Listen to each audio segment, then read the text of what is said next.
वो कुरान क्या कहता है, जब इनकी किश्तियाँ तूफ़ानों में फंसती हैं तो ये याद करते हैं, लेकिन जब किनारों पे लग जाती हैं तो भूल जाते हैं। हम भी ऐसी, हम भी जब फंसते हैं अल्लाह अल्लाह अल्लाह शुरू हो जाता है, तस्बीहें शुरू हो जाती है। अच्छी बात है, खुदा का शुक्र है कि इंसान खुदा की तरफ आता है, लेकिन जब सब काम हो जाता है तो उस वक्त सब ख़त्म।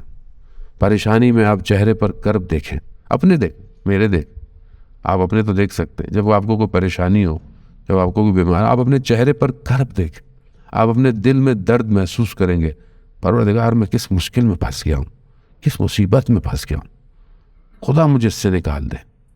दर्द इतना होता है कि आप ना चाहते हुए भी उसका इजहार कर देते हैं। ये बड़ी कमज़ोरी है इंसान के अंदर। कुछ चीज़ें तो उसे अपने राज रखने चाहिए ना, यानी आशिक और माशूक के दरमियान में कुछ चीज़ें वहीं होनी चाहिए।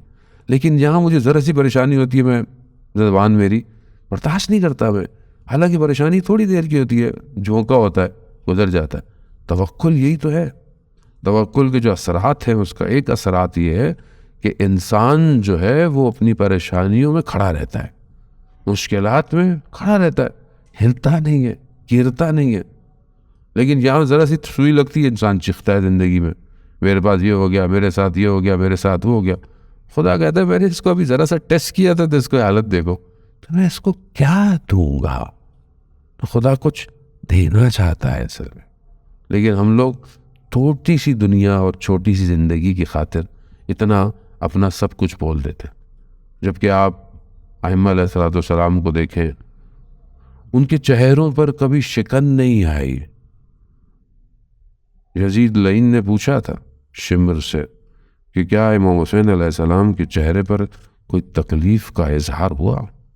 नहीं, आखिरी वक्त तक इमाम के चेहरे पर कोई शिकन नहीं आई कि खुदा ये क्या हो गया, बल्कि कुरान की आयतें उतरती रहीं, ऐ इत्मीनान पाने वाले नफ्स इरजई इला रब्बिक राज़ियतम मर्ज़िया।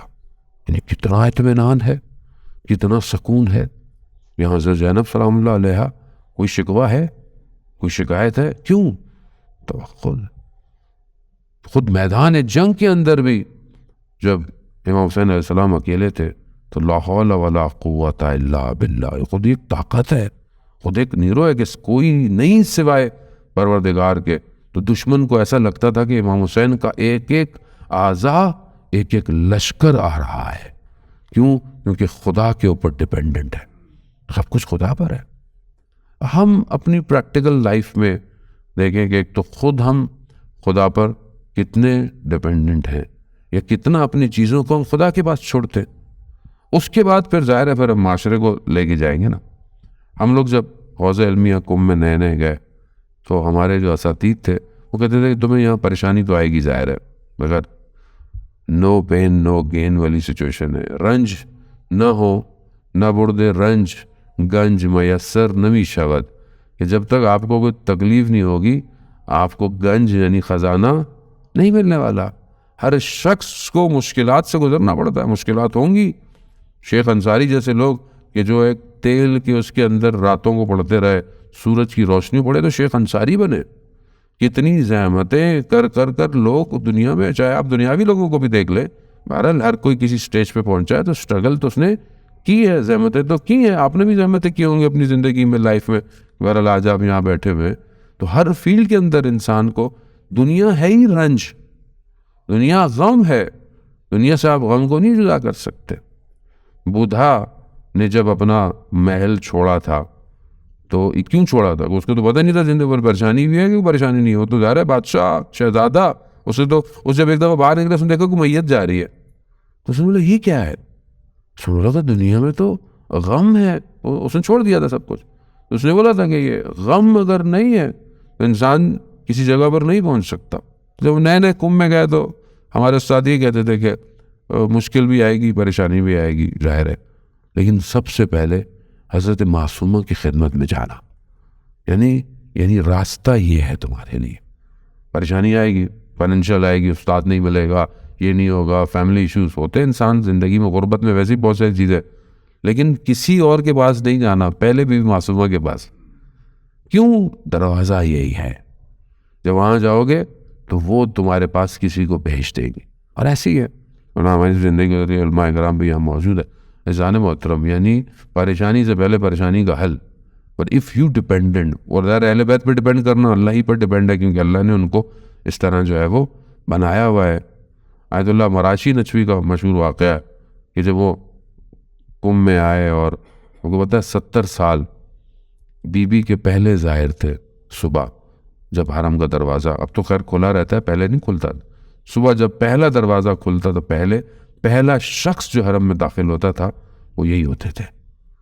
70 साल। जब शुरू में गए तो फाइनेंशियल प्रॉब्लम, क्राइसिस, बीवी की खिदमत में गए, बीवी से नाराज़ हुए, मेरे पास पैसे नहीं है, मैं अपने बेटी को दामाद कैसे दूँ, फाइनेंशियल प्रॉब्लम है और आप देख ही नहीं रही है। जो थोड़ा सा नाराज़गी में गए, घर गए, आग लगी, सोए, देखा ख्वाब में खुद्दाम आया, बुलाया, कहा बीबी बुला रही हैं। हरम गए, सहने आईना में खड़े हुए कि देखा बीबी तशरीफ़ लाई, झुक गए, बीबी को देखा। बीबी ने कहा कि क्योंकि सैयद थे और ज़ाहिर है औलाद में से थे, बीबी ने कहा कि शहाब नाम था, शहाब जिस दिन से तुम कुंभ आए हो हमारी निगाह तुम्हारे ऊपर है, ये तुमने कैसे कह दिया कि हमने तुम्हें छोड़ दिया है। बस शर्मिंदा हुए, आँख खुली, गए, बीबी से माफ़ी मांगी और बहरहाल फिर हालात बेहतर हो गए। अज़्ज़ान मोहतरम, बात यही है कि इंसान खुदा पर जितना तवक्कुल करता है तभी वो रास्तों को तय करता। आयतुल्लाह नखूत की इस्फ़हानी रिज़वानुल्लाह ताला अलैह मशहद मुक़द्दस में इमाम रज़ा अलैहिस्सलाम के हरम में दफ़न है, और उस मकाम पर कि अब देखिए खुदा पर तवक्कुल कैसा होता है कि उस ज़माना है, इनकलाब नहीं आया और शाह का दौर है, तो कोई ऑफिसर था, उसकी ज़ौजा शदीद मरीज़ थी और शायद जो है वो बर्थ की वजह से किसी उसका खून नहीं रुकता। बहुत डॉक्टर ने कहा हमारे पास नहीं है, किसी एक जो है वो नर्स ने ये कहा कि एक डॉक्टर है, तो कहा उसको बुलाओ, जितने पैसे हों मैं दूंगा, उसको बुलाओ, कहा वो इलाज करे। कहा वो आएगा नहीं, वहाँ जाना पड़ेगा। तो उसके पास गए कि ऐसे वो दर्स में बैठे हुए थे, अपने शागिर्दों को दर्स दे रहे थे, कहा कि वो बीमार है, खून नहीं रुक रहा। तो खुद भी नहीं गए, अपने शागिर्द को भेजा, कहा कि अंदर नहीं जाना, रूम के बाहर से खड़े होकर खून से कहना कि नखूदकी ने कहा है रुक जा। रुक क्या? क्यों? तवक्कल तो है, अल्लाह पर तवक्कुल है। खूब ज़ाहिर है इंसान इस मकाम पे पहुंच जाता है।